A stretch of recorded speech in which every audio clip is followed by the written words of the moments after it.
प्रभु श्री जगन्नाथ संस्कृति ऐतिह्य परंपरा पर्व पर्वाणी ये स्वतंत्रता अच्छी 12 मास 13 पर्व आम से एभली एक अवसर रे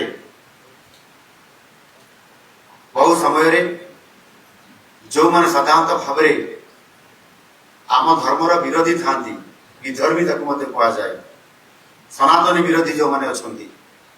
बेले बेले अपसाहस कर परंपरा को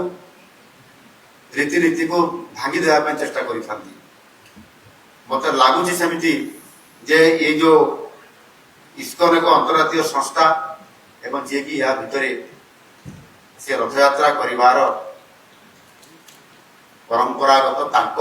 इस्कन तरफ कर सर्वप्रथम जहा पुरी रे महाप्रभु जगन्नाथ रथयात्रा जो रीतिनीति अनुसार जो समय अनुसार हेबा कथा ताको पालन करने अवसर रे आज तार व्यतिक्रम कर कथा पुरी अवस्थापित आमर गजपति महाराजा उद्वेग प्रकाश कर मठाधीश गोवर्धन पीठर शंकराचार्य बाबद विभिन्न समय यार उपरे से प्रश्न उठे एवं आमर श्रीमंदिर परिचालना प्रशासन बाबद प्रश्न सामना को आनी सरकार गुरुतर सह विचार को नहीं निश्चित भाव ये बाबद आवश्यक जहाँ पदक्षेप नेबा कथा 4.5 कोटी लोकंकर भावना को लेकर